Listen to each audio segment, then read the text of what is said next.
Welcome to Profiles in Eccentricity, a show about weirdos. With your hosts, John Fahey, Aaron Peter, and Matt Brousseau.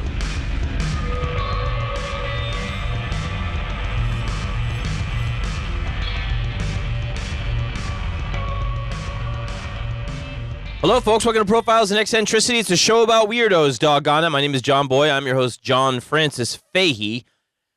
John Boy. Joining me as ever is George Foreskin. George Foreskin, the heavyweight champ? Mm-hmm. And all my daughters named George Foreskin? Mm-hmm. Cool. You got to grill it off, baby. Georgia Foreskin. Watch the juice drip away. Oh, no. You know they offer that to Hulk Hogan first? Yes, I do know that. From you. That's Courtesy right. of Yeah, you. yeah. You did. Movie's yeah. canceled. Hmm. Over Who's that over there? there we've got Loogie Howser DP, Oh, Nice. my God. That's Nice. good. a.k.a. Neil Patrick Hairy Ass. Oh, okay. All right. Bit of a stretch, but I like Uh-huh. it. Neil.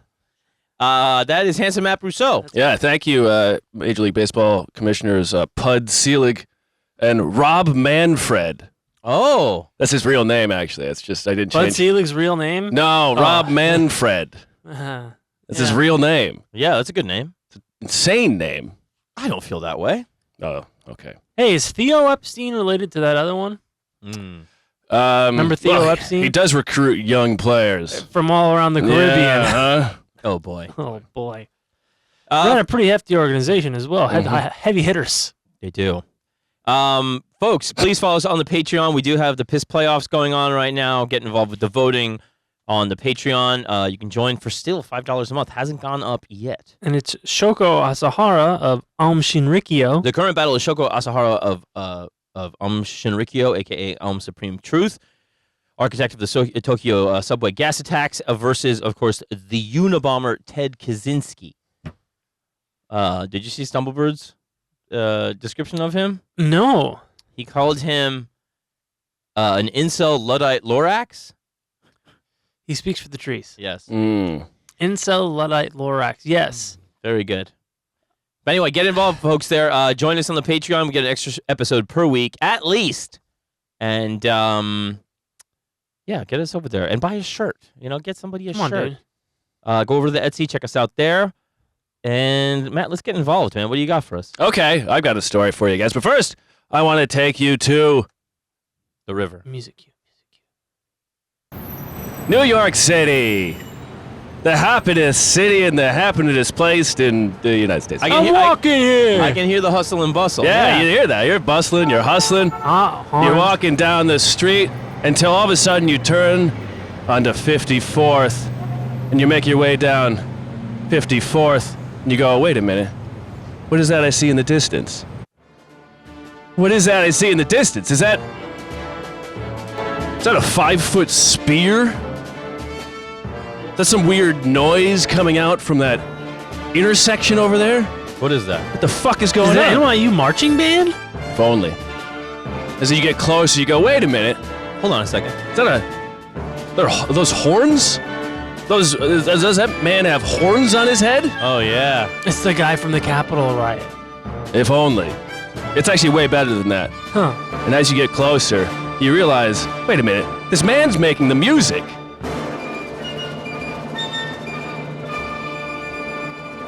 And then maybe when you get really close, he says this to you. Machines were mice and men were lions once upon a time, but now that it's the opposite, it's twice upon a time.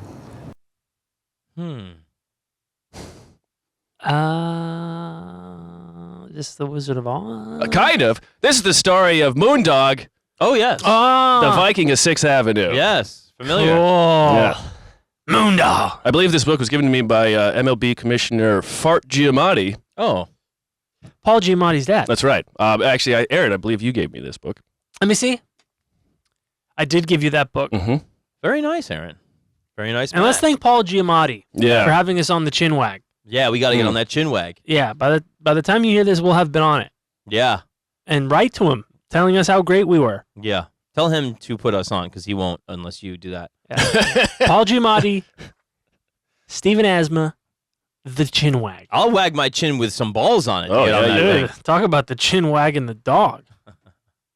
Now, John, you know Moondog a little bit, I take it? Yeah. Actually, just recently was maybe somebody on Patreon suggested it, or so. It came across.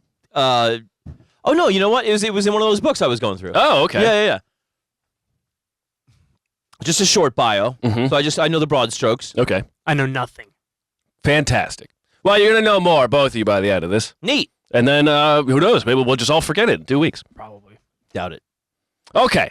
We're going to go back to 1916, Marysville, Kansas. Thomas Hardin he's born May 26, 1916. He had 2 siblings, an older sister and a younger brother. His parents were of a German lineage, most likely, in the Midwest, all those folks out there. Sure. 2 weeks after his birth, his father, Louis Sr., is ordained a deacon in the Episcopal Church, Protestant. His father would play records of marches, and his mother played the organ in the house and in the church. Oh, dude. It's cool. Playing the organ at home. I think we know which one. God. That's why you got those brothers and sisters. Yeah, you're right. So from an early age, he learned from the marches and the organ a certain sense of rhythm. But the rhythm he didn't learn was the one of just regular life, because his father moved around often, switching for another church to run and desperate for religion to mean something to himself. In Plymouth, Wisconsin, from the age of 3 to 5, Louis picked flowers with his mother, though his father was more distant. So studying contradictions to his son, Louis would later note of his preacher father, "My father asks, the people give. When I ask, he doesn't give." Huh. Just a little frustrating for a child. I suppose it would be. Yeah. What about me, Papa? That's right. You're at church, you're always saying, "Please give," and then... Father, please. He's like, "Fuck you." Wait, he's in the B-52s? Yeah. Fuck you. Get in the Chrysler. We're going to church. He and his older sister Ruth were close, but his younger brother was basically chosen by their maternal grandmother for her to raise, and he just became kind of a cousin to Louis, no longer part of the main familial unit. Yikes. And then 1921, his parents, under a fake name, they publish a book called Archdeacon Prettyman in Politics. It was a topical and religious attack on the local and surrounding church politics, and it didn't take long for the suspicions to be cast that Louis's parents had been the ones to write it, and it didn't take long after that for no permanent church placement for his father. Right. Hey, who wrote this anyway? Did you read it? Did you read it? I thought it had a lot of good points. There's 12 of us.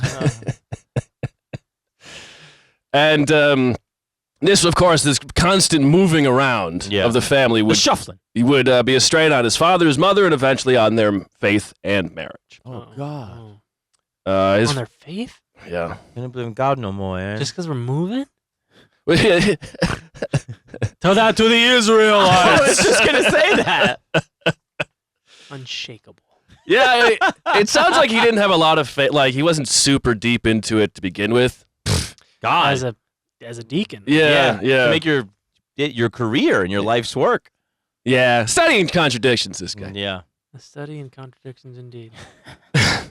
He's like, what I like is small miniatures. No money in that, though.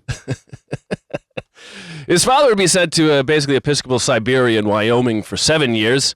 At first, only Louis joined his father, and in those 7 years, the marriage and his father's faith would not survive. There in Evanston, Wyoming, his father now played records of ragtimes along with the marches. As a new kid in town, Louis learned to deal with bullies, but his dad would never budge an inch when Louis ran to tell him that he was being beaten up. And one time he yelled, "Edwin hit me," and "Edwin hit me" would become a catchphrase the family would use whenever they deemed someone whining. Oh, my God. Yeah. It's just a ragtime. He's like, what? There's no God, son. Your mother ran away. Edwin hit you. I don't give a fuck. Dude. You know there's no heaven either? It's all bullshit. Do the Charleston. Yeah. You remember what it was like before you were born? That's what it's like when you're dead. Run out, my baby. But in Wyoming, his father would go to the Arapaho Indian reservation there to try to spread the gospel. Ugh. And his 6-year-old Louis, he got to sit on Chief Yellowcalf's lap during a dance, and he got to play the drums. further expanding his resonance with rhythm, giving him a sense of the long-forgotten lives erased through history. He would go back to that moment many times in his life. Wow. Back to Yellow Calf's lap. Mm-hmm. Got nothing to say. Okay. His mother was his first teacher when she arrived in Wyoming with regular schooling, but also with music. And some nights in the summers, the ranchers would all gather for what they called a blowout, with a picnic and songs and dance. Mm. And it was there. Bowl full of keys. Yeah. Well, rains, like it would be. Yeah. Oh, Yeah. God. Someone has to fuck the horses at the end of the night. Someone gets the fuck. Okay, sorry. It was there that Lewis had his first public performances, playing the drums, accompanying his mother on piano. His mother was on piano, and his Uncle George was on fiddle. And his drums were a steamer trunk that he would hit and kick with, and the snare drum he struck with a shoe shaper. And it would not be the last time he built his own instruments. Nice. He struggled for role models, though, however, finding the cowboys in the area grotesque, his mother distant, and his father uncaring. One time, Lewis found a silver dollar in the ground. He brought it to his father, and his father examined it and then pocketed it. Dad, that's mine. Oh, Edwin hit me.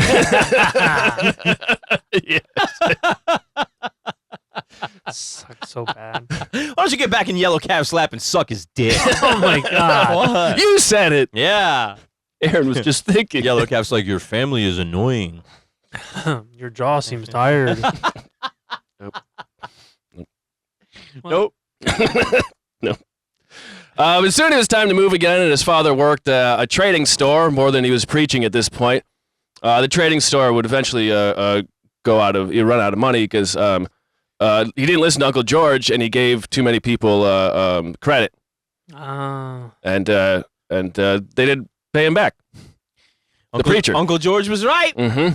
Who the fuck is Uncle George? Uncle George is the guy that played the fiddle. Oh, got it. But he said something to the effect of, it's better to have full shelves and people that hate you than empty shelves and people that won't pay you. Yeah. So, and It's a God honest truth. Yep. I think fucking this little critter Moondog should have been like, yo, Dad, let's go get that shit back. Yeah. They got shelves. I know too. these Indians, man. Yeah. They're ruthless. Native Americans. They moved 2 more times, ending up at a ranch where a 12-year-old Lewis learned to trap animals and chop through the ice for water in the mornings.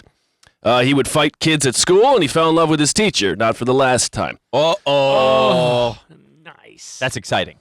He sold pelts from the trappings he made, and at one point he had $100 saved up in the bank until his father asked for a loan. No. Oh, God. It was never repaid. Dad, full shelves. You know how it goes. I'm going to get Edwin over here, man. Mm-hmm. He's going to get you.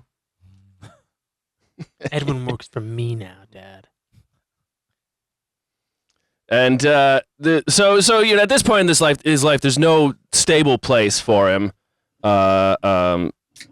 Nothing was secure in his family. This is my main source, of course, is the book from Robert Scotto, Moondog, the Viking of Sixth Avenue, and two radio programs he did on WFMU. Hey, shout out to WFMU, our affiliate out there in FMU land. Yeah.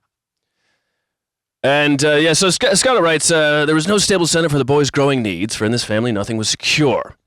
And then they moved to Missouri, where Lewis attended high school and fell in love with another teacher. He joined the high school band. You see there's like the older women. He didn't have a lot of older women in his life that gave a shit. Yeah. Yeah. And so when they did, he tended to fall in love with them. It's like she's coming on to me. Yeah. Like, did you have a lunch today? It's like, lady, you're begging. I'm thinking about eating something. I'll eat that right now, Mrs. Mama. Mrs. Mama. She's French. Yeah. Uh-huh. He joined the high school band when they moved to Missouri, and he finally got a real drum set. And he spent most of his day making wood models in his parents' basement. And it was in that basement that the fateful event occurred. Uh-oh. There had been a flood recently, and he was walking down the train tracks in town, and he found an interesting object, and he brought it to his workbench to tinker with it. Unbeknownst to him, it was a blasting cap that had been left behind by the railroad. Oh, God. It exploded in his face, blinding him permanently in both eyes, one of which had to be removed, and he was 16 years old. Jesus, fuck. But then he went on to develop superhuman senses. Of course, fight yes. crime in Hell's Kitchen. yes, I don't think he developed. had the horns. I don't think he developed the respect of his family after that. Would you believe what this fucking Edwin smacked idiot did? Took him a blasting cap and started tinkering with it in our basement. This is from Scotto. He described the first days of his blindness as like being smothered alive. With nowhere to turn in his home in limbo, Lewis drifted. One day, a lady came by the Hardin house saying that she was working for the state. Lewis never found out her name, but she did more for him in that one visit than did all the others with good intentions but no plan of action. She left him a metal braille alphabet after teaching him how to use it. Aww. Out of the darkness began to emerge possibilities. For the rest of his life, no matter where he lived and whatever conditions he worked, he would read and write with his fingers, encoding melodies as well as words.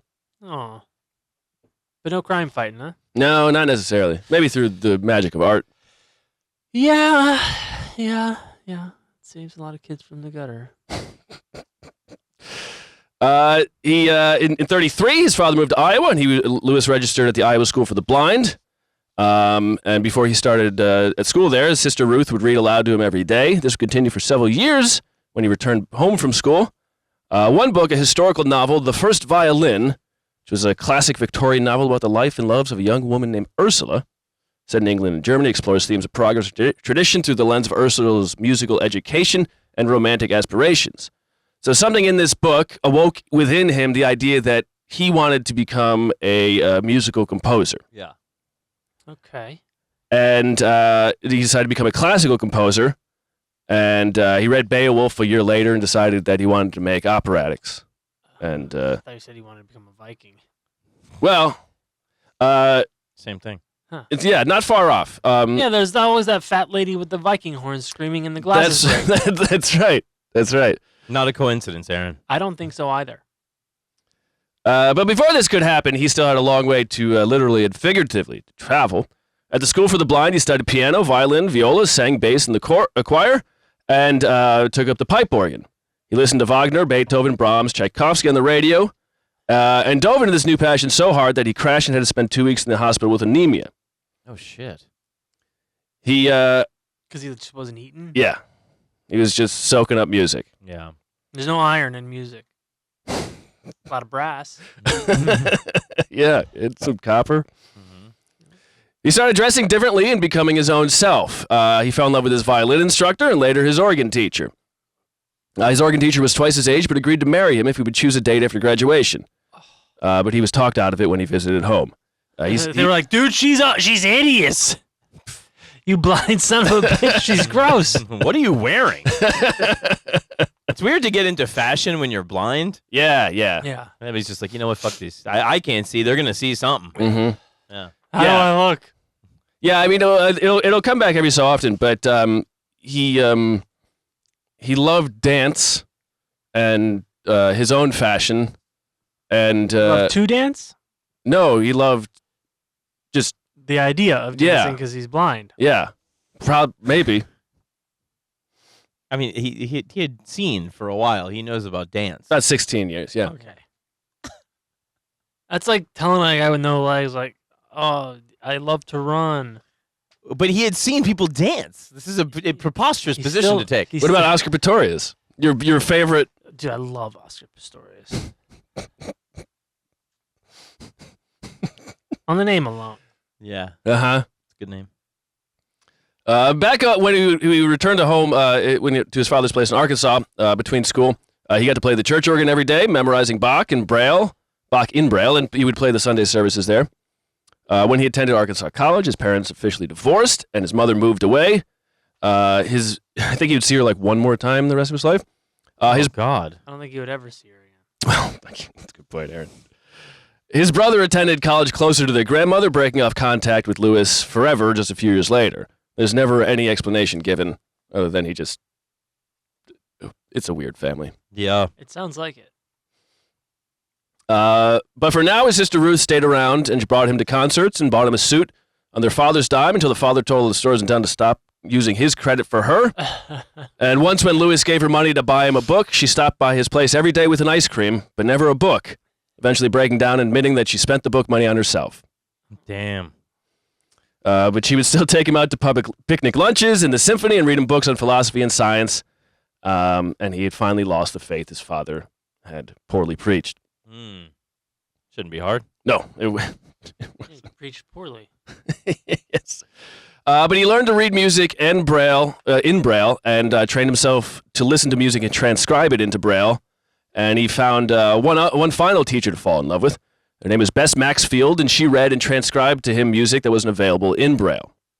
That's love. Yes. His father was finally defrocked after dating a widow, and How dare he? yeah, of all the things. Took his clothes off. Yeah, they removed it. Right So ironic. They took the frock right off from his back. Yeah. And the pubes. And the pubes? Yeah, they depubed him. Yeah. No. Yeah, those are God's pubes, pal. Give him back. And Lewis decided it was time to leave home for good. But first he grew his hair long, along with a beard, and he started sewing together his own clothes out of square patches of cloth. Good idea. Yeah. Here, I'll show you a picture of him when he graduated college. Let's see here. Let's see what this old Patches is up I mean, to. you got to give it to me at a variety of interests. Quite.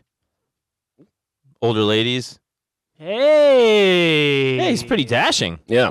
Proud to say. And you know him on the right there also. He's got a kind of a vibe going as well. Yes, he would. Both of those photos, he seems like. Did they give him a glass eye for the one he lost? They don't say. All the pictures are of his left side. Yeah. Yeah, So maybe. This is my good side. Yeah, could be a little Harvey Dent situation going on there. Oh.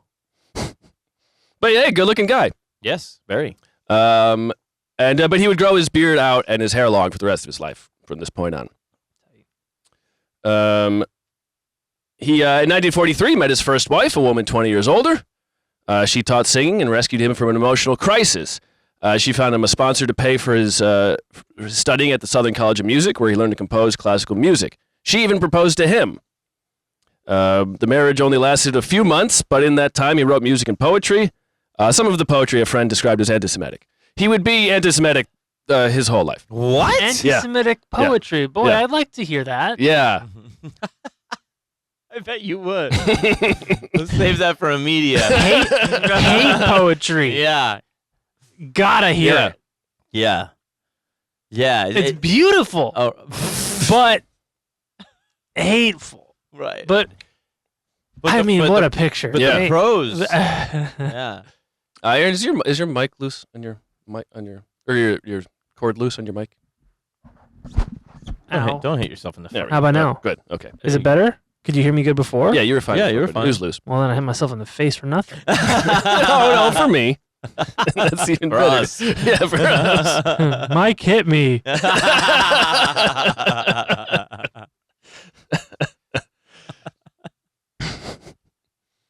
Yeah, he would be anti-Semitic, but also, and this is true, some of his best friends were Jews. So, Yeah. no man of contradictions. Yeah, I guess. The marriage, so she proposed to this woman. She proposed to him. The marriage only lasted a few months. In late 1943, he finally moved to New York. At this point, No Jews there. no. By this point, his brother had cut off all contact, and soon Lewis would never see or talk to either of his parents again. 5 years later, he and his sister talked one more time, and then never again. Well, Was this for any sort of animosity between them? It's never described. No one in the family ever spoke of it. At least to reporters or right. And Lewis himself, he must not have either. Him and Robert Scotto became friends, and so The author of the book. yeah, and so it's an authorized biography. Got it. Really. But really, because he was blind, he didn't write a lot of his own autobiographies. Yeah, you got to write all the dots. He wasn't keeping journals, and so if he didn't say it, a lot of people don't know what the Right. real truth is. Yeah. So he moved to New York, and he found a room as large as a closet with a skylight he would never close, and he made money as a model in art schools. Wow. He's a good-looking dude. And in his building, he met a woman who became his best friend and lover until he asked her to marry him. But she would transcribe his music one note at a time. And she was a sort of revelation to him. She was a classical dancer, a ballet teacher, and according to him, quite oriental looking. Hey, now that's Wow. a good thing. I don't know, man. I think he's saying it in a good way. Sure. Yeah. Let's give him the benefit of the doubt. Yeah. His Oh, early. wait a minute. He was blind. Yeah. He probably felt her face like that Lionel Richie video. Mm-hmm. Yeah. Mm-hmm. His earliest classical music was dedicated to her. But he charmed many people throughout his life, and one of them was a teacher at a modeling class who took to him and started bringing him around to parties. Check this guy out, man. Yeah. Her father was an editor at Time Life, and so these could be some pretty glamorous events. And at one point, he was brought to a church in Harlem where he learned the Negro spiritual. He'd never heard it before. Uh-huh. Probably blew his fucking mind. Yes, it kind of did. But in his first week in New York, he found the stage door to the New York Philharmonic, and Stumbled through. Oops, oh, I'm sorry, I'm blind. How did I get here? Yeah. Oops. and he was spotted by his soloist who asked if he wanted to listen to the rehearsal. And so for the next 4 years, he would be a regular figure at their shows and rehearsals, Oh. and become friendly with the musicians who would attend or play there. And they gave him a spot pretty close to the front row, and it was just kind of like, hey, there's Lewis, Right. or Lou. He wanted to be called then because He started smoking. it was cool. I'm Lou now. Maybe because Louis could be mistaken for Louise. I can't remember the exact reason. But that goes on. Like he's friends with a lot of the Philharmonic guys until he starts arguing with them a little bit about his ideas for music, and some of them he's a little bit much, and he slowly kind of alienates his way out of that Yeah. scene. Go one row back. You just slowly edge him out. Yeah. One more. Yeah, just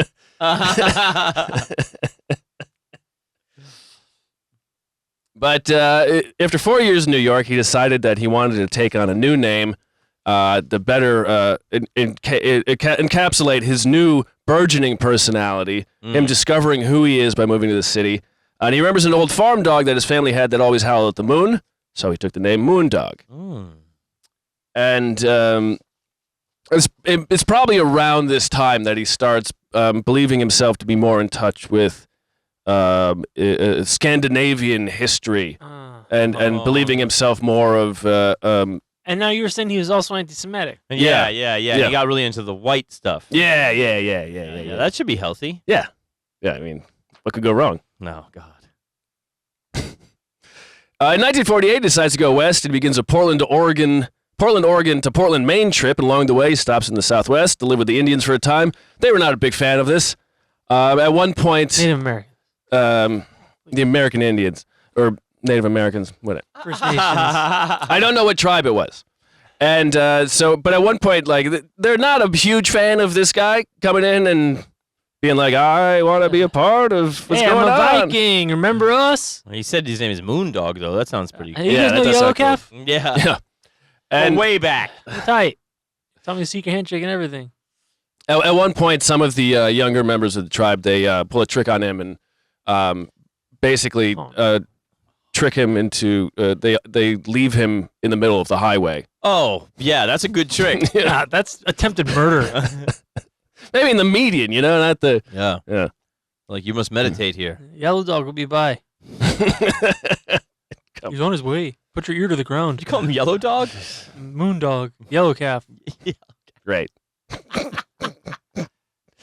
But he makes his way to Los Angeles, and he wins an amateur song contest, after which Duke Ellington asked to meet him, and they soon become friends. In Willow Springs, California, the townspeople make a cop to ask him to leave, because they were just kind of weirded out by him. You said they make a cop? Yeah, well, they tell the cop, they ask the cop, can you Okay. ask this man to leave the town? Do your fucking job. Uh, That was what they said. yeah, the cop tells him that he's too rich for their blood. Yeah. A little too colorful We're not. for this town. We're not ready for you. Yeah. But your kids are going to love it.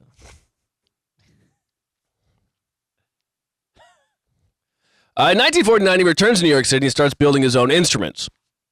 One of the big ones is a series of triangular drums he calls trimbas, had various holes in them you could make different sounds with, and other, quote, percussive mutant instruments, like the oud. Percussive mutant? Yeah. The oud, a triangular wooden frame, each legs of the triangle 18 inches long, with piano strung across and struck with a 6-inch dowel. A harp. Well, kind of, but it makes a different sound. Here's a picture of the trimba.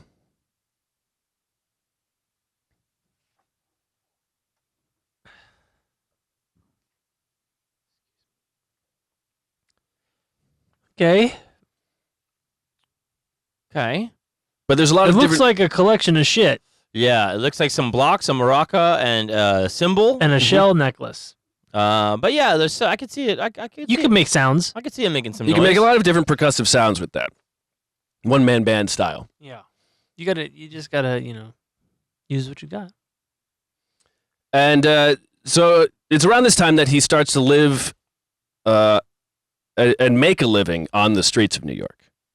So what he would do is he would stand outside, he would play his instruments, and then he would talk to anybody who wanted to talk. He was basically busking, and he could make some money that way. And then he would also write music with his Braille alphabet. Okay. And like if it got really cold, he could just tuck it inside of his clothing and write during the winter because it was metal. So, but here's a fuzzy picture of what he looked like in 1953. Nope, on the streets. Let me see. That's one of his looks. Okay. That's the Braille And you alphabet. said he with was anti-Semitic. yes. Because what does he look like there, Aaron? He looks like fucking Moses. He's got a staff and He's everything. he's got the 10 Commandments right there. He's got leather pelt shoes. He's got a Jedi robe and a thing over his head. Mhm. Nice big beard. Nice, Yeah. dude. This guy is straight up Moses. Moses. I agree. So I think Jealous? Yeah. Wait till you get to know me. In 1949, he saves up enough money to buy a 3-acre lot in Mount Pleasant, New Jersey, Okay. where he would ride out there every other weekend and try to build a house.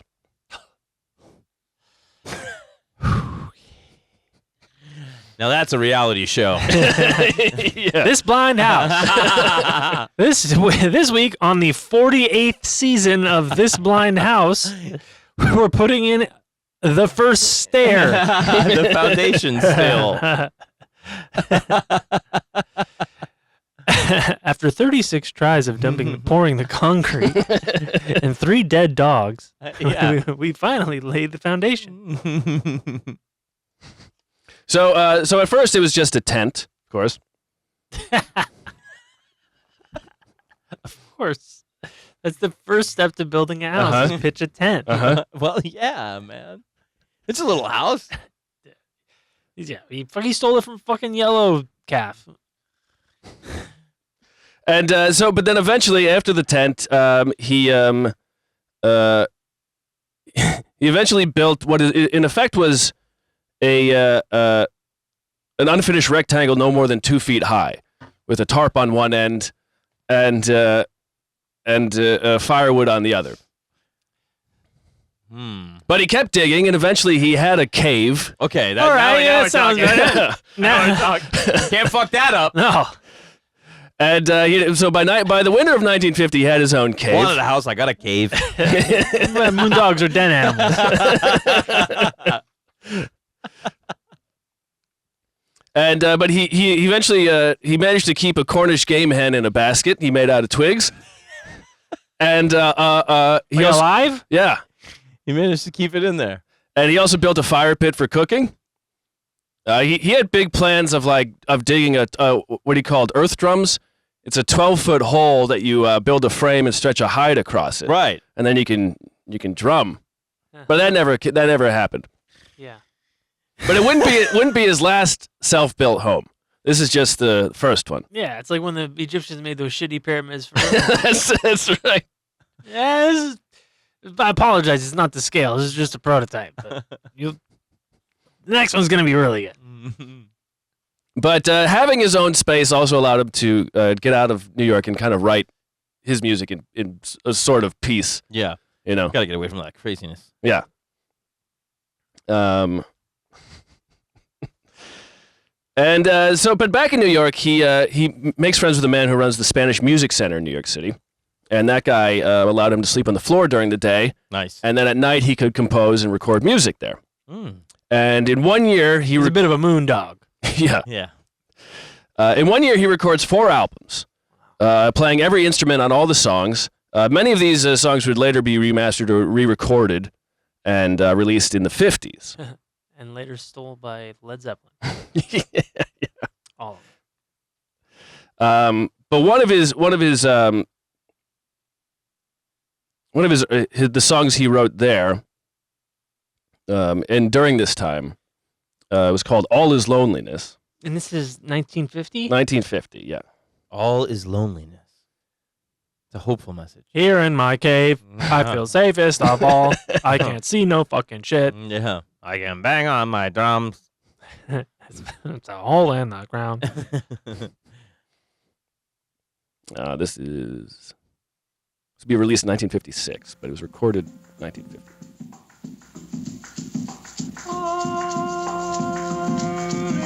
Loneliness here for me. Loneliness here for me. Loneliness. Good voice. Is he one of those eunuchs? No. Castrato?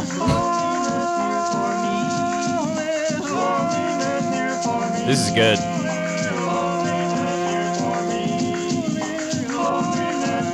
But you hear that the weird percussion rhythm. He would never do 4/4, almost never, but usually 7/5. Yeah. It's much more of like a belly dance kind of rhythm.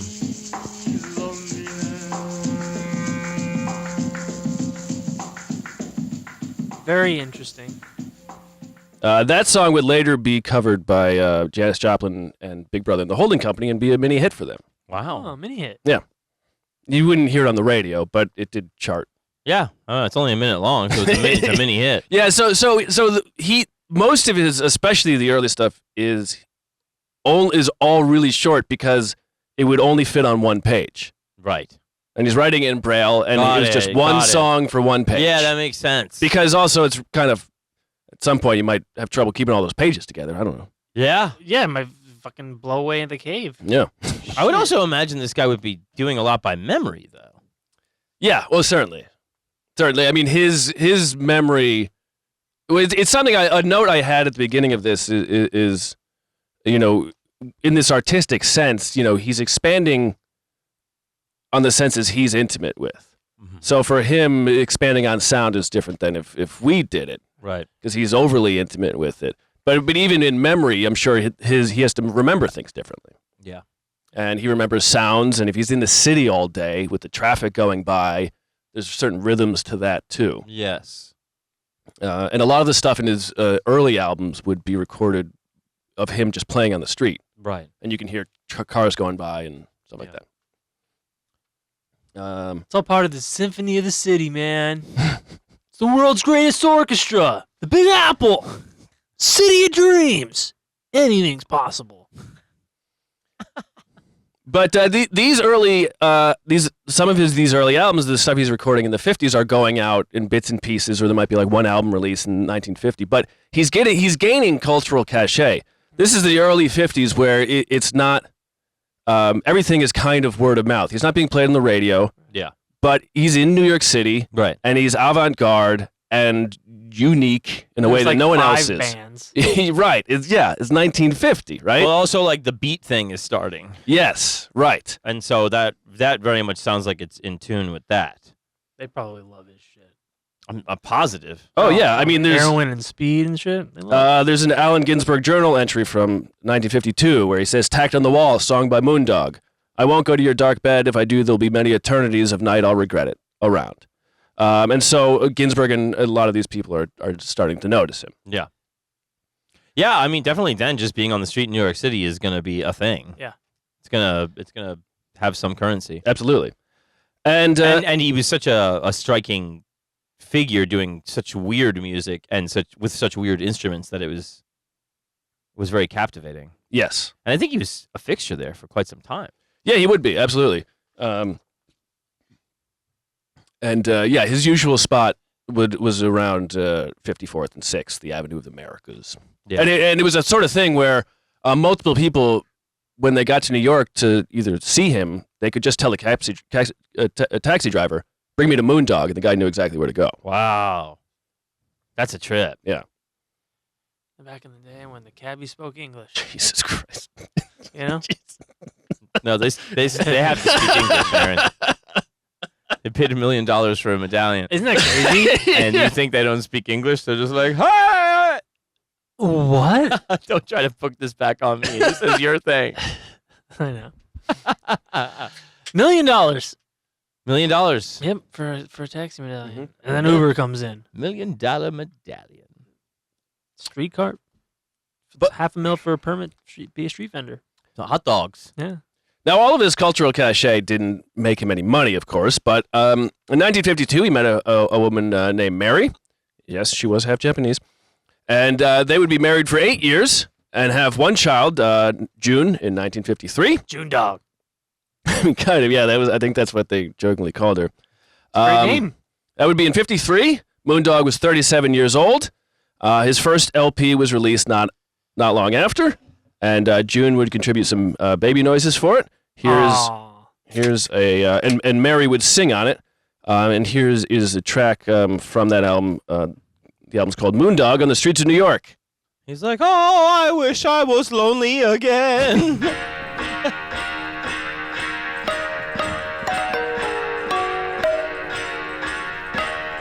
Japanese, huh? Mm-hmm.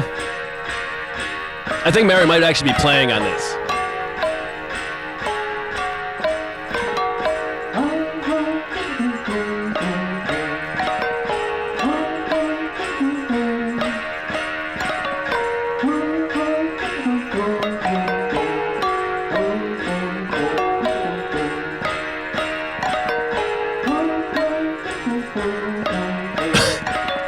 Does it hit the same for you, Aaron?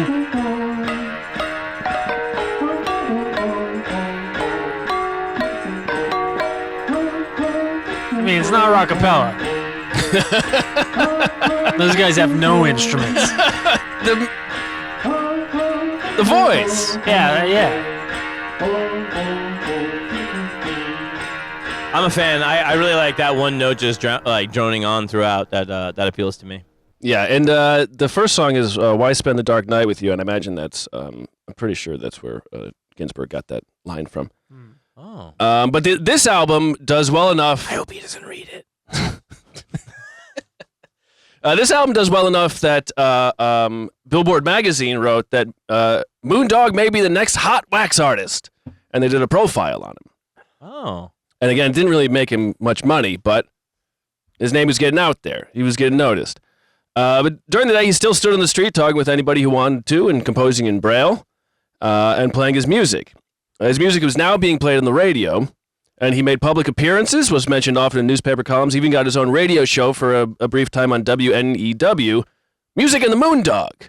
But he wouldn't take any money for it because he didn't want his artistic integrity compromised. Oh, God. Someone also named a racehorse after him. Alan Freed, a famous disc jockey who is kind of in the space of like helped start rock and roll on the radio. Yeah, I know that name. He had he named one of his radio shows the Moondog Show until Moondog was able to successfully sue him, and Freed had to be ordered by the court to tell his listeners the show could no longer be called that. But it was no money though. No, I wouldn't want that. Welcome to the show formerly known as Moondog.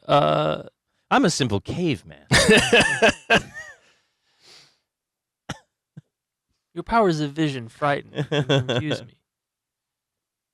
But in 1954, he was asked to be a guest soloist at the New York Percussion Society's annual concert. And that night, he played 6 rhythms simultaneously using his hands, feet, fingers, and toes. A week later, he was invited to appear on The Tonight Show, the first of 3 appearances on there. Oh, shit. Yeah, this was Steve Allen back then. Steve Allen. Yeah, I could not find any traces of it. I think Robert Scotto, he says that, and the only way you can view all of these is like kinetoscope. Mm-hmm. He even eventually also appeared on Carson, but again, All of the early Carson files were destroyed. Yeah, well, a lot burned in a fire, right? No, I think a lot of them were destroyed on purpose. Oh, really? Yeah. Why? He was a drunk. I think he was maybe with Newhart. I forget. He's talking about like maybe Newhart's first appearance on Carson, and Carson's like, yeah, no, they destroyed all of that film. They didn't like the show. They did not like the show. They taped over it for an episode of F Troop. They wanted there to be no record of the show. Anyway, we Well, got after a couple of gin fizzers and a couple of slippery nipples, well, we just taped over it a few episodes of Bonanza and a Little House on the Prairie. You are correct, sir. Oh, that was a good one. We have a very talented young man here. He goes by Moondog. Yeah. Well, see, Isn't that something? his first, and maybe in the second Carson appearance too, he was allowed to conduct the band. Oh, really? Yeah, and they played his music. Oh, fuck Wow. Yeah. That's Boom, fucking... boom, boom, boom, boom, boom. But We'll be right back. he also started making appearances of the Today Show, and he was interviewed for about 45 minutes in one of them, where he talked theory, demonstrated his instruments, responded to questions, and reminisced about the good old days at the Spanish Music Center. When asked what his favorite instrument was, he responded with his favorite slogan: "The box that catches the coins." Sweet music to Yes. my ears, I'll tell you that.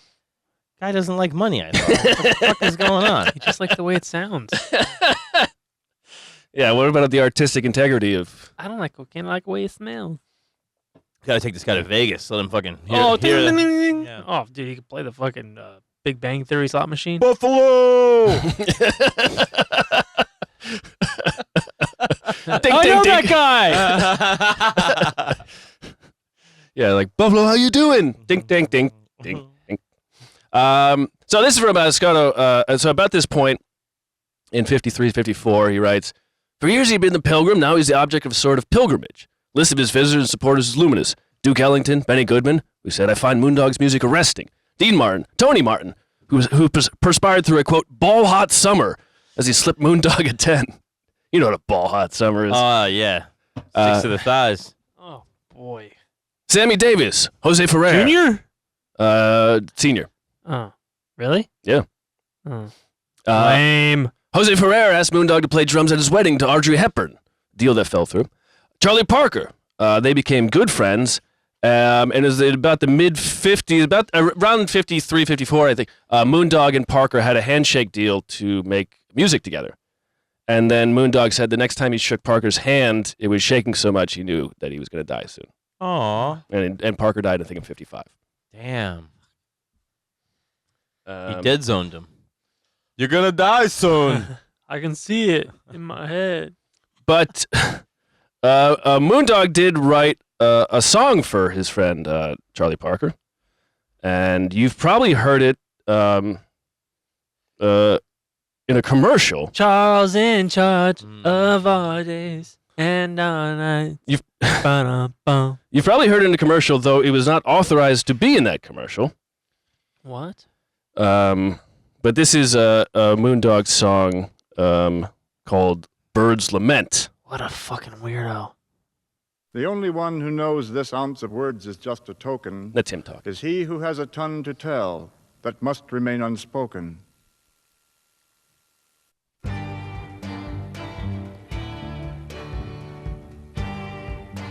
This is a song.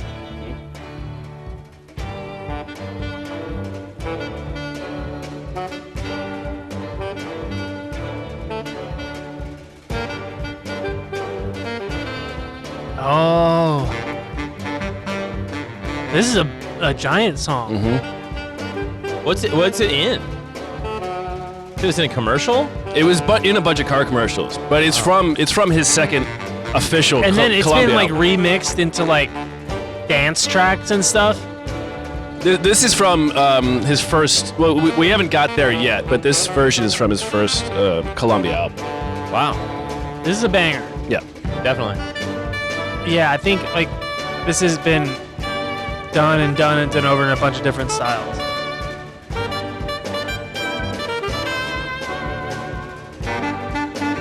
Got a little bit of ragtime in there.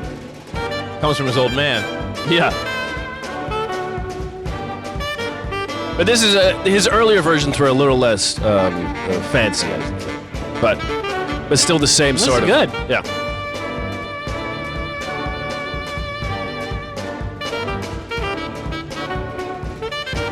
Bird's Lament. Yep. Still, this is like more like a 2 minute at least. 153. Yeah. It's a good song. Mm-hmm. No All fat. right, folks, we just got 2 more. This next one's called Edwin Hit Me. And then we're going to close out with... All right, this is a blind jam and 3. This is a blind jam in Braille. Watch me for the changes. Try to keep up. And let me know if there's a car coming. Not on the highway, am I? I met you guys tonight.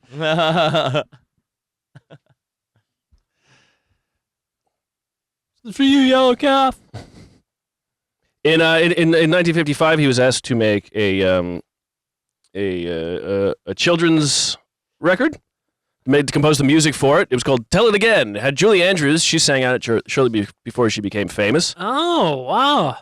And in '56, he put out an album called Moondog and Friends, I believe. It has this song. I'm just gonna play a little bit called "Themes and Variations." Inhalants. But this was recorded on the street. Oh. And this is all him.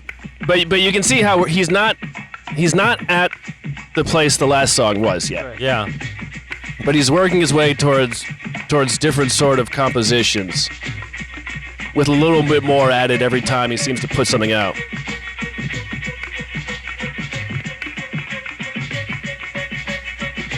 It reminds me a lot of the music Mothersbaugh makes for movies. Yeah. Rugrats. Mm-hmm. He's got a new book out. Yes, I've heard. I got a copy. Yeah? Yeah. From Chris, from Sketch Party. Shout out. This is kind of like that, what's that redheaded guy who's a musician who does like live looping and shit? Reggie Watts? No. Reggie Watts is black as fuck, man. I didn't hear that. The guy who was in that movie about the Beatles not existing. Oh, yeah.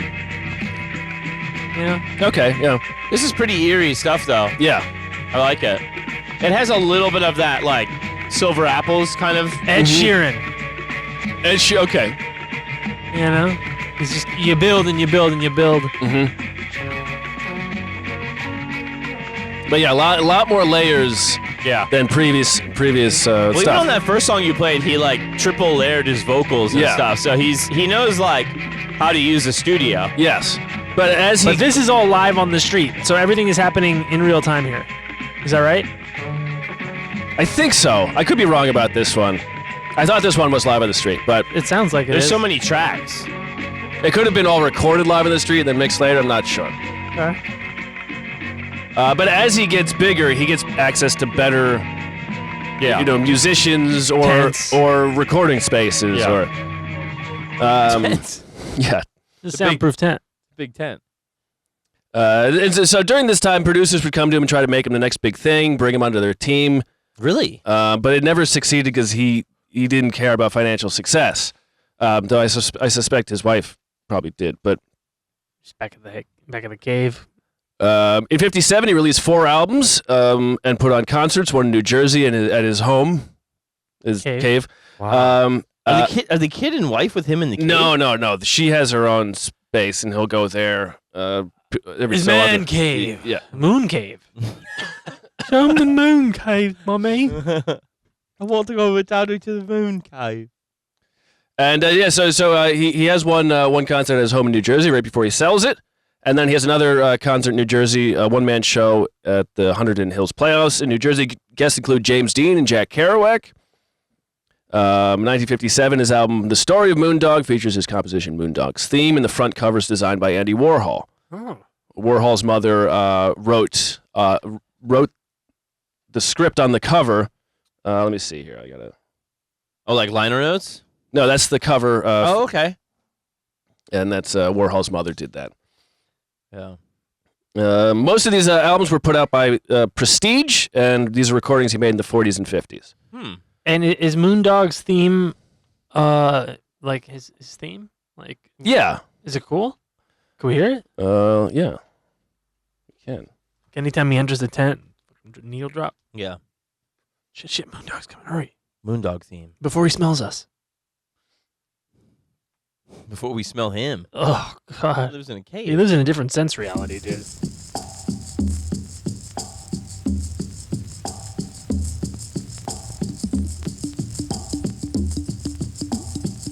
Why don't we take a break after this, and we can talk about his the second house he bought. Okay. Or the second Hey. house he built, I guess. He's very percussion forward. Yes. That's how he starts. Yeah.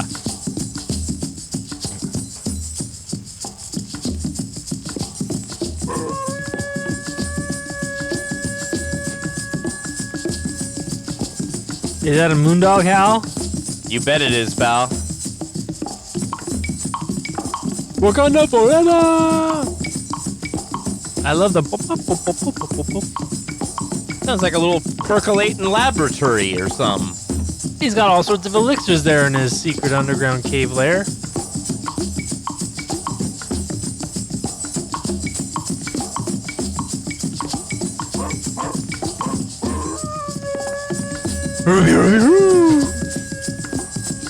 Zoinks! Moondog's theme.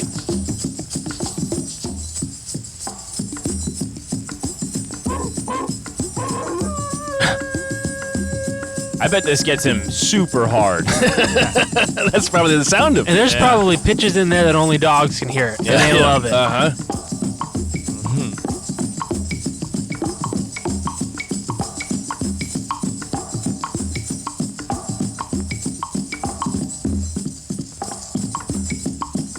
It's kind of getting tired. You just hear him just get...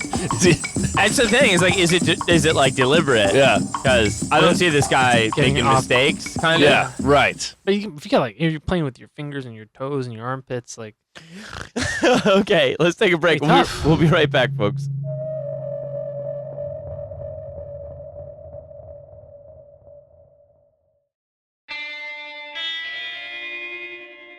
And we're back and better than ever. with the Moondog.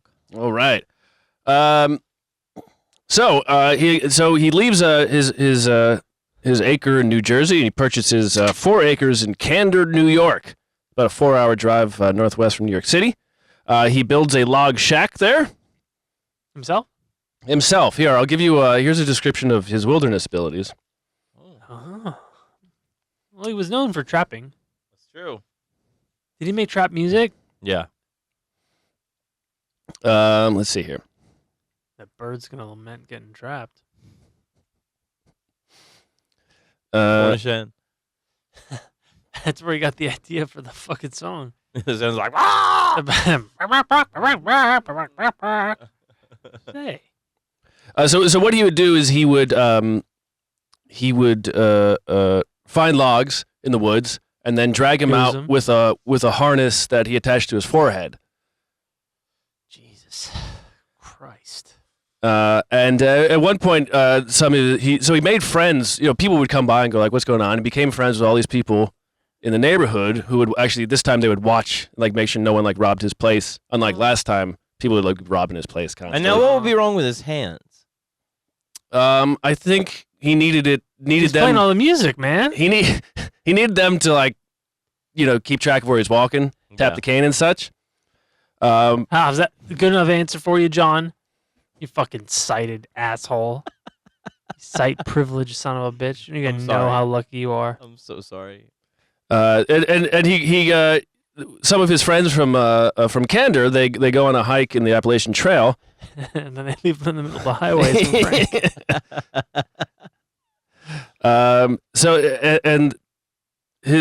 Scuttle writes, his hosts were both. Huh? He impressed his host both with his excellent survival skills and his calm.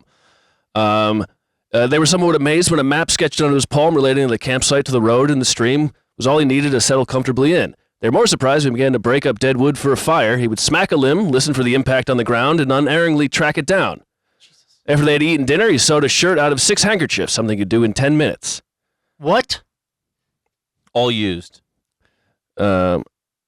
Then the next day, he paced the hikers up an enormous hill, listening, as he said, for the holly and the ivy sung from ahead. Rattlesnake was encountered, and he killed it in a furious melee. He turned it into a rattle. Yeah, exactly. He knew where it was all the time. Yeah, and then he made it fucking. It was a top 10 hit from the tail. And then the frontiersman, he insisted that they cook the rattlesnake, and when he proposed adding another entree, a newborn porcupine retrieved by one of the party's dogs with an umbilical cord still attached, Jesus Christ! Huh? other sensitivities prevailed. But one of the men, a Swedish... We're not monsters. The Swedish reporter who was with them considered Moondog a living work of art, and took a bunch of pictures of him that ran in a Swedish magazine. I can see that. I 100% agree based on what I know from him, about the little I know about him now. He is a real character. Oh my God! If you're with this guy and you watch him do this fucking rattle battle with this snake, Yeah. I got a And snake, he's man. like, I'm not eating no baby porcupine. I got limits. Here's a colored picture of him. Wow. Red and green and a staff. Are those accurate recolorization? Oh, it is a spear. He does have a spear with him, yeah. Red horns to really show how far he's Crimson. strayed from God's light. Mm-hmm. He looks pretty cool, man. Looks pretty cool. You know why he wears red? And green? So bad guys don't see him bleed. He's the devil of fucking New York, man. I'm telling you, this guy is Daredevil. Okay. Instead of fighting crime, Yeah. he's fighting loneliness and despair. Yeah. The power of song. Yeah, I think so. I Okay. think you're right. Thank you. I think you're right. I really think you genuinely mean that. I do. I do. Okay, good. I do. During this time, he also worked on what he called his perpetual calendar, and it is a you can find out the day of the week any historical event occurred or will occur for over 3,000 years. Oh, that's handy. Yeah. And the New York Isn't that called a calendar? No, the day something occurred by the day. You don't know the day it occurred. You know the date it occurred. Right. But you know what day. It's Thursday. Yeah. Yes. Those autistic guys can tell you. And the New York public librarians would say it was one of like the best. It was the best tool they had to figure out what day something happened. Right. It was actually incredibly well done. And there is a copy. Here's a little break. Yeah, hell yeah. It's a chart. Yeah. But but based on his chart, if you know the date, you go through his chart, Yeah. find the day and the Fucking year. Tuesday. Yeah. And nobody else in history had come up with anything like that. Maybe just Somebody tell the Mayans. Maybe after must-see TV. For TV guide. I remember it well. It was must-see TV day. Friends. Seinfeld. Just shoot me, please. But around this time in the end of the 1950s, Mary had started divorce proceedings. No. That eventually led to him serving 101 days behind bars. Who got the cave? Well, Did he lose the cave in the divorce? he had sold the cave. Oh, good. For the log cabin. For the log cabin. Actually, here's a picture of the cabin from the newspaper article about Oh, it. that is like that makes the Unabomber shack look like the fucking Taj Mahal. You know? But he did have a telephone installed in it. No, he did not. Yes, he did. Yes, he did. Was it connected? Yeah, no, he called up the phone company. He called up the phone company, and the guy showed up and was like, there's a bunch of snakes living on the top of your house. I can help you with the reception. Oh, believe me, I know. But he did have a phone installed, so he could Just call. drag the line. Yeah, the phone does their job. Dragging the line. But So stupid. but the You got a bunch of snakes living on your house. Let's call them. they probably love the rhythm. Yeah. Yeah. But he also had a fire. He could cook in there. He would make coffee basically by cooking the entire can of coffee, just pouring water into it, and You're telling me this guy Probably slept like a baby. You're Chock full of nuts can and a fucking hose. that's all he needs. Some melted snow. Like this guy, Iced he coffee. could track his way through the Appalachian Trail. He could tell you if the holly plants or the mulberry bushes were up ahead. Mm-hmm. But he couldn't make a pot of coffee without just some barbarian shit. Well, I think that he liked it strong. I don't know. Yeah, he makes music, dude. Yeah, they're crazy. You're being very reductive. He just wanted to get rid of the cans so we could turn it into a fucking bassoon. Yeah. But the divorce proceedings did not go well. He served 101 days in jail Why? For what? because Mary had walked in on him dressing their daughter, and at the time she believed he was fondling her.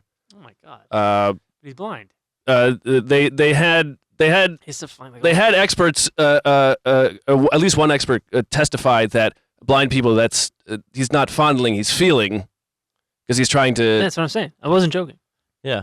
And so he wouldn't see his daughter, but 10 years later, Mary did a restart contact. So who's to say whether? Yeah, I mean, you can see it from both sides. Like, you walk in and this guy's, running his hands all over the kid. And you're like, Yeah. what the fuck are you doing, you pervert? But he's like, as you told me to dress her. Right. Like, I can't just like I can't tell her to go turn around, yeah. walk around the room, and then I'll tell you how you look. Yeah. I don't know if the fucking overalls are on upside down. I can't even make a cup of coffee. I can make a Chock can. full of nuts. I can make a can of coffee. Yeah. But Well, I hope he didn't do it. yes. But the 60s would be better for Moondog than the 50s ended. Even though he'd never recorded anything from 59 until 1969. Oh wow. But he got out of prison and he started paying child support and alimony. And he moved back into his original New York hotel that he stayed at when he first moved there, the Aristo, with his closet-sized, cockroach-infested room. And he had a mattress. Anytime someone visited him, they would have to. I thought you said Flip his them. closet-sized cock, and I was like, what? Yeah, I mean, that's why. But it was barely enough room for. If people visited him, he would have to put the mattress against the wall, and even then, it was not enough room for people to like hang out in. He was constantly he would throw away compositions because he needed room, Oh my and then God. the janitors would collect them all and give them back to him. Oh, that's nice. And he did that with like tapes and recordings too. Wow. God. Um, Nightmare. but anytime you I'm went, glad to see the housing situation in New York has improved. yeah, Yeah. because if he went to the house upstate, sometimes he would come back and his room would be someone would have taken it, or there'd be no rooms available again. But he was productive in this time. At one point he wrote 25 pages of composition in 28 days. He also started performing a 3-man show, a stage alternating between Hugh Romney, future Wavy Gravy, Tiny Tim, and Moondog. Wow. The Village Voice Review from July 25th, 1963 is titled Ghouls at the Pussycat. They performed at the Big Fat Black Pussycat, which was one of the cafes there. They called it neo-baroque and very humanist. In spite of his aridity, Moondog leaves us closer to reality, weird costume or not. In spite of his horridity? Aridity. Aridity. Arid. Oh, arid. Yeah. Got it. At least one occasion, Lenny Bruce joined their show. That's cool, man. Yeah. 1964, he appeared on the Today Show again, and this time the crew flew up to his shack in Candor, and he drummed in the woods for them while he was being interviewed. Can you imagine Katie Couric going on? Yeah.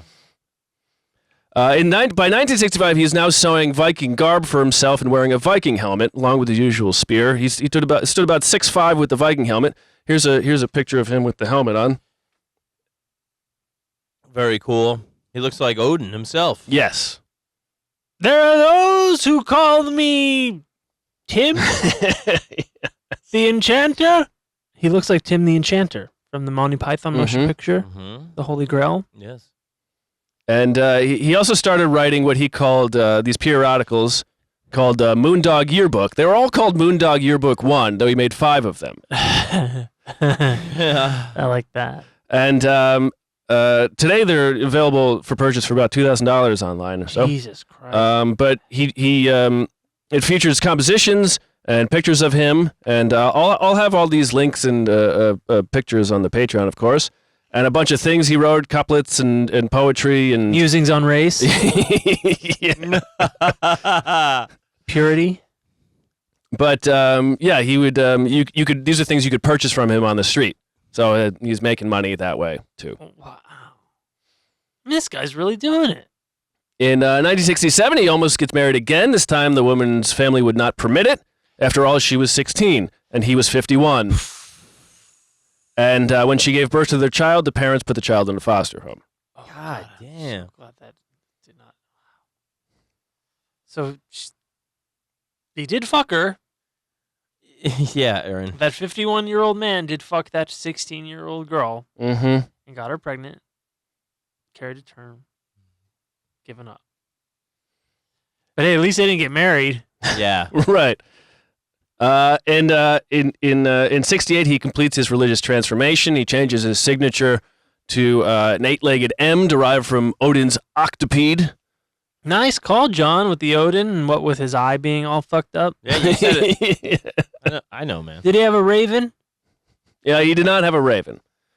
Unless he had the women in his life, I suppose. That's so rude. He had a Cornish hen. Yeah. Gave him his best track. Murder of Crows. You know what a group of ravens is called? I don't. Conspiracy. Yes. And in 1968, he befriends and moves in with Philip Glass and his wife. And Composer. Yes. Okay. And according to Glass, that time was both stimulating and a bit off-putting. Moondog's musical talents are described in glowing terms in the preface of this book. His ability to play all of his music, his facility in duplicating the sounds of others, and in particular note his interesting way of working lyrically with odd rhythms. Though he did stress... He did smell like shit. He also did tell Philip Glass that he... basically, he was one of the good Jews. Got it. Yeah. Yeah. I got a lot of Jewish friends, you being one of the good ones, but I gotta tell you, like, it's so fucking dumb. It is. It's really absurd. Yeah, I got a lot of Jewish friends, but I hate the Jews. Yeah. But like, you're a good. You're not you. You're. Yeah. Guess what? We're all like many of us. You guys I like. Yeah. But the whole The rest of the you. whole business I can't stand. Yeah. Around this time, Martin Scorsese films him playing Wow. on the streets of New York, and there would be a lot of artists that would surround him and be influenced by him, but Moondog was very rarely ever influenced by them. It always seemed to go one way. Yeah. Kind of walking to the beat of his own drum. Yes. Right. Yeah. Even to the end of his life, he would always kind of be an iconoclast of sorts. You mean the guy that walked around with a spear? Yes. Viking Yes. horns? Exactly. Who made tins of coffee? Yeah, so he finally, in 69, he released his perpetual calendar, and then he attempted to reform mathematics and language. Those were less well accepted. Part of the Terrence Howard School. Yeah. But in March of 1969, Columbia came calling. Jim Garrico was a producer at Columbia, and also he played later with the Beach Boys. Had stopped by Moondog a year before and chatted with him at a spot at 54th and 6th. Moondog gave him a copy of Yearbook 1. And then Step into my office. Yeah. And step over this guy. And then months later, Garrico returned with a 2-album contract. And Moondog agreed, provided on the that they agreed. Don't pay me. Yeah. Provided with the, well, they eventually wouldn't, but provided with the rule that Columbia executives were not allowed to hear the album before it was recorded. Tight. Or before it was put together, I forget. Yeah. Arranged. It says recorded in the book, but I guess it's, maybe you make some preliminary recordings. And Yeah, then a couple of demos. Yeah. Leak it to the press. This was released in October 1969 to very positive reviews. And this album was called? It was just called Moondog.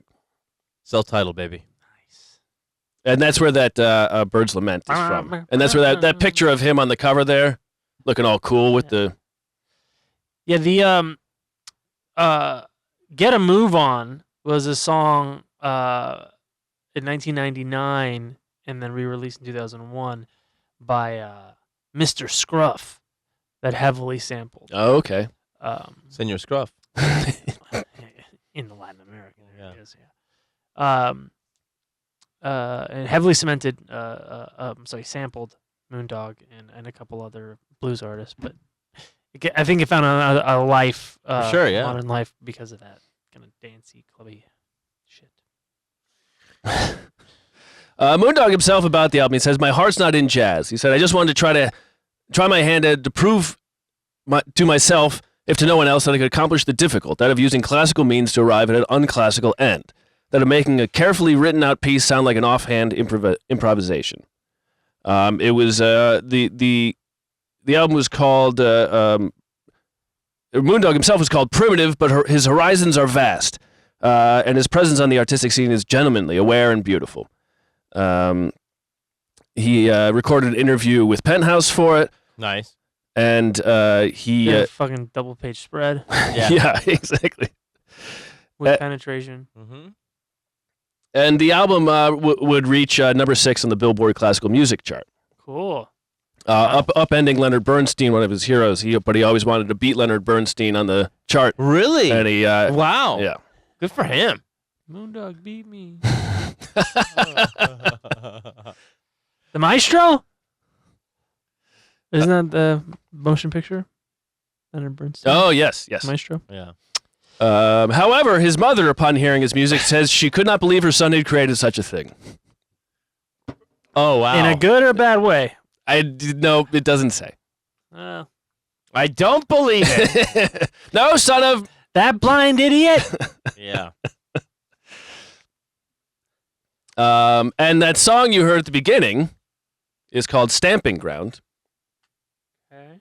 And that was on that first album. You, and many of our listeners, I would assume, would recognize from the Big Lebowski soundtrack. Ah. Can we hear that again? Mm-hmm. Because I don't recall. Oh, wait. You meant when you played it over the Sons of the New York. Mm-hmm. Let's hear it again. Big Lebowski. So I also changed, I put the beginning at the end.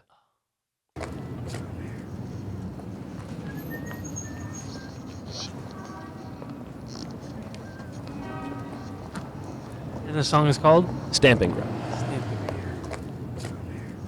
Machines were mice and men were lions once upon a time, but now that it's the opposite, Sometimes it's there's twice a upon man. a time. Sometimes there's a man. Well.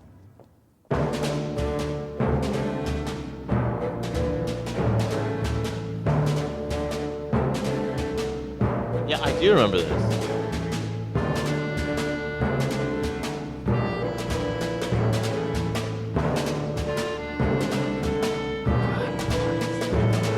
Here, you want to see? Give me a second. It's such a transitional Is part. he driving through Malibu or Simi Valley even? What part is it? What part is it, Matt? Tell us, tell us. He's going to show you. No. He won't. We totally fucked it up, man. We fucked up his payoff. They're driving to Simi Valley to drop off the fucking dirty undies, his fucking He whites! yelled at me a lot, but he didn't do anything, huh? Well, sometimes it's cathartic. No, I'm saying that if he knows I'm a fuck up, why does he leave me in charge of getting his wife back? Because he doesn't fucking want her back, man. He's had enough. He no longer digs her. It's all a show. Okay, but then why doesn't he give a shit about his $1 million? I mean, he knows we never handed off his briefcase, but he never asked for it back.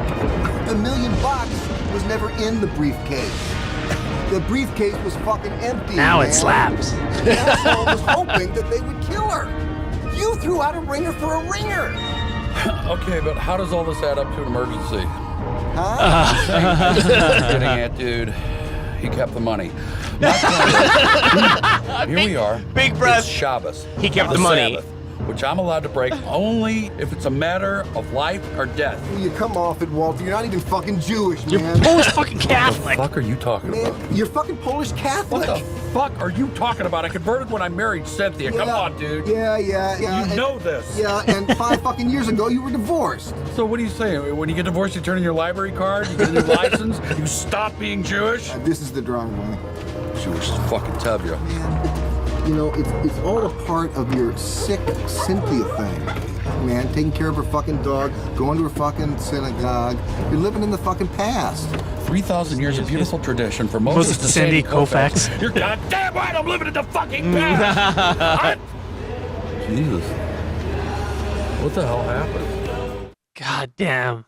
Perfectly used for that scene. But absolute, like the build up and the subtle unease of the mute, like, oh, we're putting together that we got hosed and everyone's getting hosed. But there's oh, clarity fuck. to it. Yes. Yeah. The simplicity is what's clear. God, that's great. I did not even fucking recognize it. Kudos, Matt. And kudos to the Coen brothers for making such a perfect motion picture. Agreed. Our generation's Chinatown. By early 1970, the royalty check for the album had not shown up, and Moondog was still living on the streets.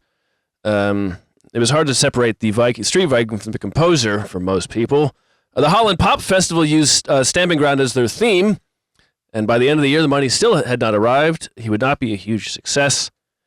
Feeling less in tune with New York, he was estranged now from all past and present family, and his music had not become mainstream. Yeah. And not that he wanted it, but it also wasn't now making him money he deserved. And the irony that the Coen brothers used it, he must have been pissed.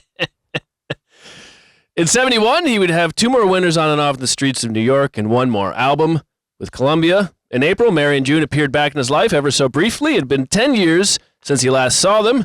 He was due to work on his second Columbia album and immediately included Mary and June. Their appearances would bookend his American releases, Mary serenading June on his first American album and June singing on his last American album. They would be the only collaborators? Yeah, on the only vocalists on the album. Got it. The recording of Moondog 2 did not go smoothly. The producer fired his drummer and replaced him with someone who couldn't read Moondog's rhythms. Then the producer made a pass at June. And the only one fucking 16-year-olds around here is me. And the producer who, in his attempt to be to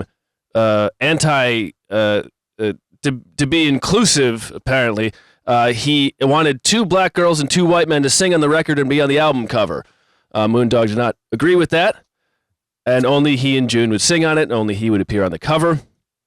And he was a nepotist, not a racist. Yeah. But at first, the album was released in quadraphonic, which very few people had equipment for. Oh. And then it was re-released, but categorized as pop. Now, quadraphonic is like a stereo surround kind of stuff. Yeah. Okay. And you needed a different record player and speakers system to play it. And audio files, man. God, and so have the tubes. That was the first version they put out. So of course, if you listen to that record without that system, you would be missing some of the audio. Yeah. I don't like it. My dog loves it. Reviews were still generally good, but there were no TV appearances, no special features in magazines or newspapers at this time.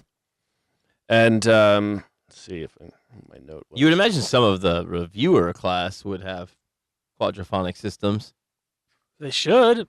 Yes. The reviews were still generally good. There weren't as what was many. The guy that did Rock and Roll McDonald's? Wesley Willis. This is like fucking like way better than Wesley Willis. Yeah. Oh, okay, not way better. All right. Sorry, John. I know you love Wesley Willis. A review in the Los Angeles Free Press from Chris Van Ness said, "This is a magic album. Will lull you into a kind of peacefulness to the point where you hope the music would go on forever. There's no way to put into words the beauty contained in these grooves." Wow. Grooves is a good word. Yeah. It is. Especially for, they're literally grooves. Literally grooves in the record, but his songs are grooves. They are. You know. And so he decided to go on tour again. He to do another Portland to Portland trip, basically. And he toured the Midwest in 1972, performing concerts and evenings with Moondog on college campuses. Made one final visit to his former home in Plymouth, Wisconsin, where he played the church organ one final time. Then he moved back to his Candor shack for 16 months, took on a lover and helper named Thelma Blair. She helped him with his work, and together, along with some university students, finished building the shack. It was never, it was still a shack. Right. Snakes still reigned. Yeah. Snake shack. But a bulldozer leveled a stage and cleared a meadow, and they helped carve out a musical theater, 2 outhouses, a stadium, and a parking lot. And he would hold concerts there on and off. That's cool. For the next 16 months or so. And that lasted until January 1974. With the help of a longtime friend, he and Thelma took a plane to Germany, where he forever believed that he had truly belonged. Uh-huh. What year is it? 69? 60? This is 74. 74. Yeah. Still fresh. Yeah. Yeah. At this point, Mary and June moved to L.A. and joined a Buddhist cult, and he never saw them again. Oh, do we know which one? No, it doesn't say. There were a lot. Yeah, There were a that lot. time. When he arrived in Germany, he gave a radio concert. And when that finished, he on the way back to their plane, he told Thelma he wasn't going back to America. On the final stop of the rail car, he got out and he told her he felt that Germany was going to be good to him. And the last time she saw him, he was headed one way on a train and she was going the other. And his final tie to America was cut. He spent his money for the return ticket on records and living in squalid apartments with drug abusers and busking on the street. He's in his mid to late 50s at this point, remember? After a year of this and feeling like he's falling back into his New York problems, a young German woman named Ilona introduced herself to him. She had seen him on the street while going to university and had started talking to him and started actually like telling her friends, like, no, you guys think he's all crazy. He's not crazy. I've talked to him. And she found one of his records that he had placed in a record store. And she bought it, and she asked her family if he could come by for dinner, and they said no, and she played the record for them, and they were so blown away by it that they invited him to dinner, and after dinner, her younger brother asked if he could give up his bedroom and have Moondog stay in his bedroom. Oh, my God, that's so sweet. I mean, I've been talking to this guy, and he hates Jews as much as we do. Oh, God, Aaron. You ruined the moment. You ruined the fucking God, moment. can he stay, please? I mean, his views on racial theory are they're transcendent, Papa. Transcendent? Descendant. Transcendent. The degenerate. And so Moondog moved in. He would live with Ilona for the rest of his life, even after she married and moved to a different city. And for the first time in his life, he now had a consistent family structure. And for the first time in over 25 years, he had a consistent place to live that was indoors. That had a door. Yeah. Nice place. Where are the snakes? Fucking dump. You know where everything is about the constant rattle of the echolocation of the snake rattles. Yeah. And he was finally now, at this point in his life, able to sit down at a desk and write long pieces of music. And in these final 25 years in Europe would see him gain vindication and international fame. Wow. So he started expanding his writing ability. He had long been exploring what he called minimism and maximism. And minimism is sort of downscaling the complexity of a composition so maybe one person can play it. And then maximism is building that up. And at one point in Germany, he was asked to write a march for a band. And he realized that what he could do is he could write 5 marches that each band could play separately and sound like a full song, but if they all played them together at the same time, it'd result in a much larger and cohesive piece. Yes, a Fourth Reich and 1,000 years. Yeah, 1,000-year march. Like, actually, the key is not in all that fucking Holy Grail shit. It's in a big old composition. Yeah. Although we should find the Holy Grail. I do have this spear. Keep in mind, it's only a minute long. These are very short marches. No, we expect a quick victory. These pieces would be much longer, 5, 6 minutes, 7 minutes, etc. His first radio concert in Germany got poor reviews, rated as, quote, insufficiently avant-garde, but the audience loved it. And they would Critic score, mid. Right. Audience score, fresh. Exactly. Way up.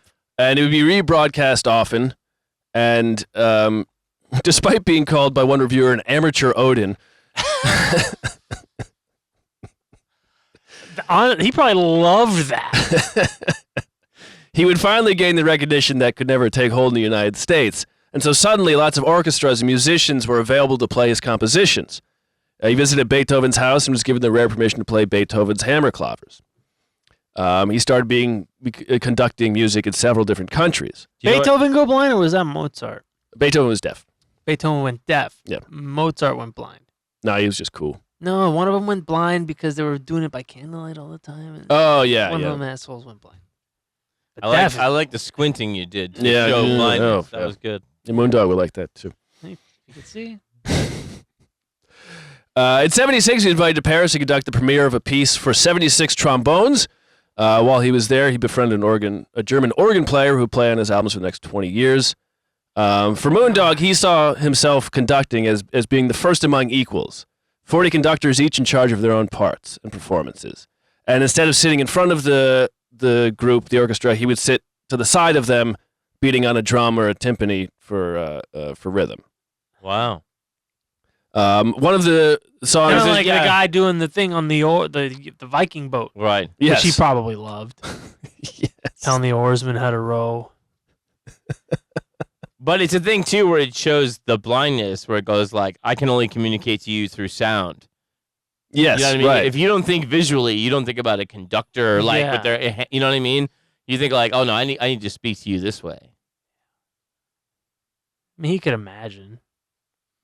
No, you said you couldn't earlier. I think he's got a great imagination. I think he's a wonderful artist, John. I don't know about you. He's Moondog. I like him. 1 second, I thought I had the. So I'm going to play you. I'm not going to play the whole song, but all of these links will be on the Patreon. This is a song La Grunder 19, which is log means cannon and Grunder means ground. Okay. But this one's called Portrait for My Mother.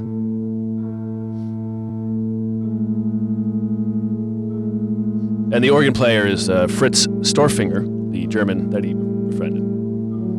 Storfinger.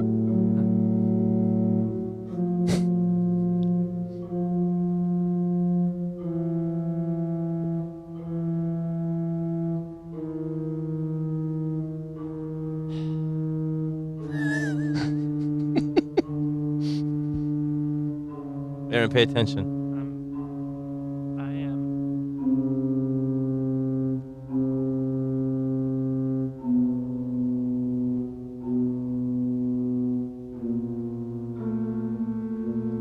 Is he communicating with the aliens from Close Encounters? He's playing it on a fucking speaking spell. This is a portrait of his mother, Aaron. This is background porno music for Taboo 3.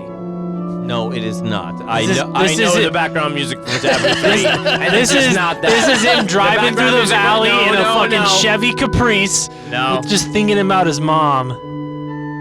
Oh, driving blind in a Chevy Caprice? No. The actor. No. Yeah, No. yeah. This is not that. This is exactly fucking 70s interstitial porno music. I don't know what porn you're watching. Good porns. No. Art. No. This is driving on Sherman Way in your fucking bullshit Chevette. Hold on. It's just like Paul. Doesn't it taste just like Paul? It's just like Say Paul, your it. son's cock. It's just like Paul. That is drivel. It does. Drivel. I didn't like it either, I gotta say. That's Thank okay. you, John. That's okay. But I felt but- it was. but- I felt it was moving. But if you put You thought it was moving. if you put porn B-roll behind that, No. no, you put like that's Seinfeld. If If you show a guy driving across town and go home and have sex with his mom, now that's a good background music. All right. Behind the green door, I suppose that's a good one. Suppose I hadn't thought of it like that. Well, of course you haven't, man. This is your profile. Yeah. You're thinking about the facts.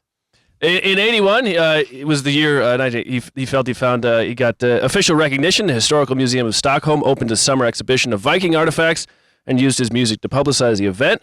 He was given his own concert as part of it, and he got to meet the King and Queen of Sweden. But he had to take his horns off. He did? Yeah. Why? What, the horns? Yeah. Because Polite. They're yeah. like, we don't fuck with that Viking shit that we, No, that we you started. gotta take your hat off or Yeah, whatever. yeah. You know, like I think you're like a cowboy or something. His album released in 81 was praised as timeless and poetic magic. Here's a piece from 1986 with the Bracelli Ensemble. Let's see what you guys think about this. This one's about Afghanistan. What's this called again? La Grunder in C minor. I like this. Cinematic. This is the Grounder. Ground cannon.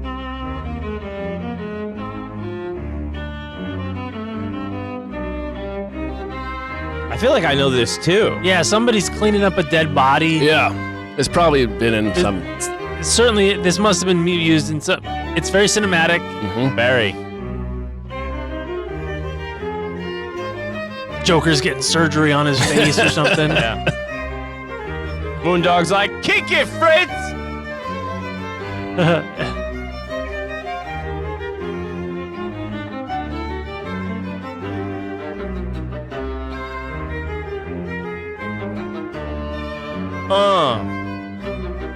Turn me up.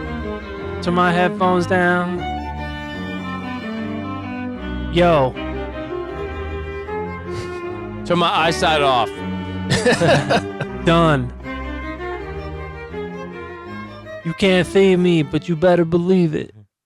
That was very good. That was a good arrangement. That's a good one. Around this time, he befriends Ernest Fuchs, one of the founders of the Viennese School of Fantastic Realism, and together they create what is called multimedia art synthesis. It's kind of, you can imagine. I could not find any examples of it, but... There's a sculpture with a speaker, a Bluetooth speaker in it. Yeah. Is that art thing where they say they're doing something new that's never been done before? Yeah. Yoko Ono's banging some nails into a piece of fucking plywood. Yeah. Hey, it's art. In 86, he also learns that he has diabetes. Oh, no. And he starts working harder. At this point, he had written 20 symphonies. Shit. And that would increase significantly. Significantly? Over the rest of his life, yeah. He's 70. Yeah. Or so, yeah. So. Yeah, no, I think actually he might be 70. In 1989, he returns to New York City for 2 weeks as a featured composer at the Brooklyn Academy of Music's annual New Music America series. The paper writes of his absence, the papers write, as if a landmark building had been taken down when he left. His scent lingered for years. Long after he's gone. The scent remains. He also saw his daughter Lisa for the first and last time. She heard he was coming to America and called the production up, and she was allowed to bring him on stage. Afterward, they talked deep into the night. In 1989, he also mentions that he's working on a 1,000-part canon about the cosmos.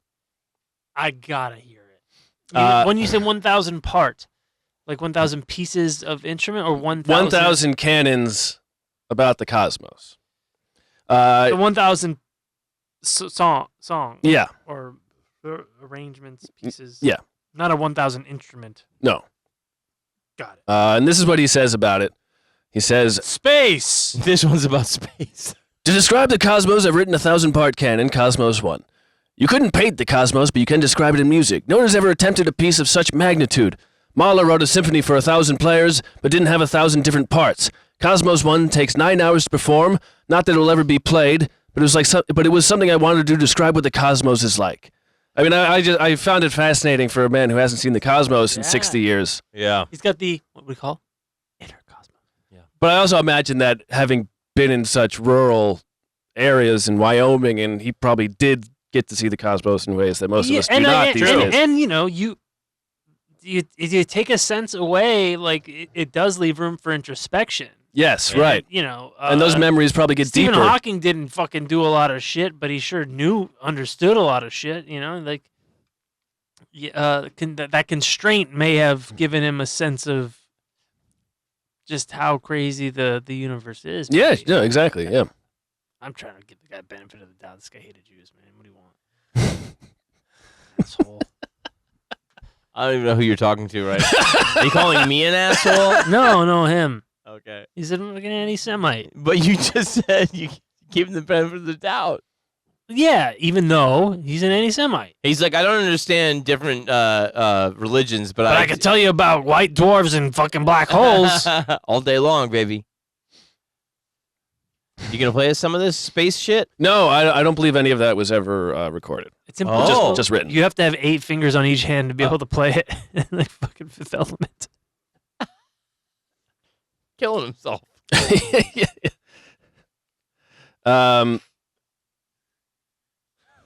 It would be cool to hear. I mean, the composition still exists in sheet music. Some of it. Yes, I mean some of his stuff is still coming out. Well, feed it To to this day. fucking AI and let us hear it. I want to No, hear it. don't Like, give it to AI. They let's don't know what they're fucking doing. Overlay it to 2001: A Space Odyssey, or If you want it to be racist, give it to AI. well, if you want it to be racist, it was written by this guy. Yeah, that's true. If this helps, this is the definition of canon. Means rule or law. In music, the simple canon use a very strict rule to define itself. Canons are like the children's game, follow the leader, where the leader makes a move and followers imitate what the leader does. So 1,000 different movements within a 9-hour piece, I guess, it would be a better way to describe it. In the early 90s, he uses a sampler for the first time and finds it can realize his music in a way he had never been able to do before. Right, so just like Ed Sheeran. Yes. See? You're bringing it all back to Sheeran. Just like Ed Sheeran. Just like Ain't it just like Ed? Mm-hmm.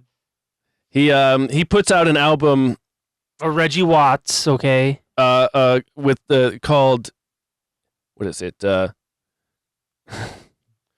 It's called Elpmas. It's just sample backwards. But let me see.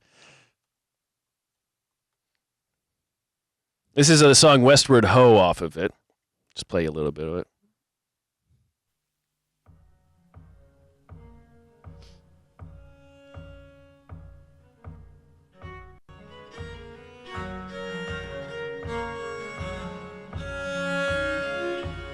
Oh, he's got some fucking Brahms in there, dude. Mm-hmm.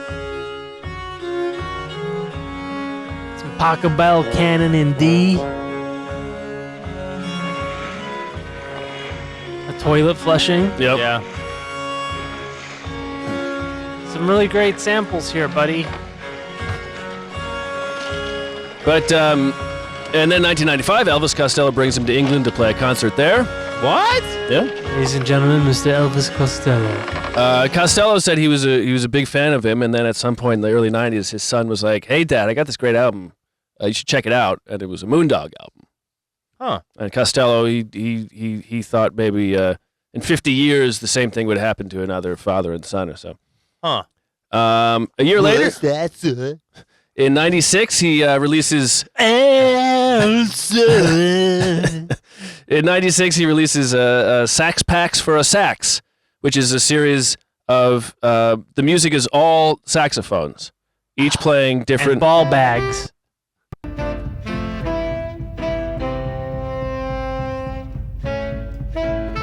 One drum just going in the Dude, back. that's annoying.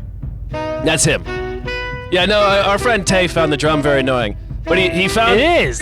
he found the saxophone's really impressive because it's really hard to play your sax while someone else is playing a saxophone. It's hard to play the sax while some asshole's beating on a fucking drum like that.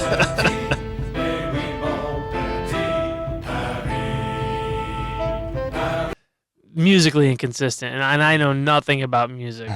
Yeah. That drum is someone knocking at the door. But the sax is tight. And that was 96. In 1999 in Germany, he dies from a heart failure brought on by his diabetes. He was 83 years old. Wow. In his life, he wrote over 60 symphonies.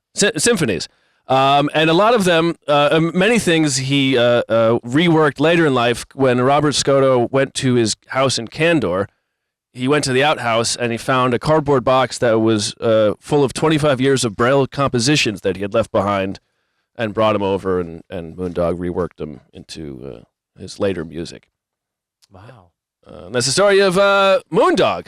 Moondog. Oh! What did you think about this character, Matt? Well, it's quite a story of a failed preacher's son who has basically no family. We have a lot of failed preacher's sons on the show. But he makes his way to New York, and you say a blind homeless guy who dressed like a Viking becomes a famous local celebrity and then a charting musician. Yeah.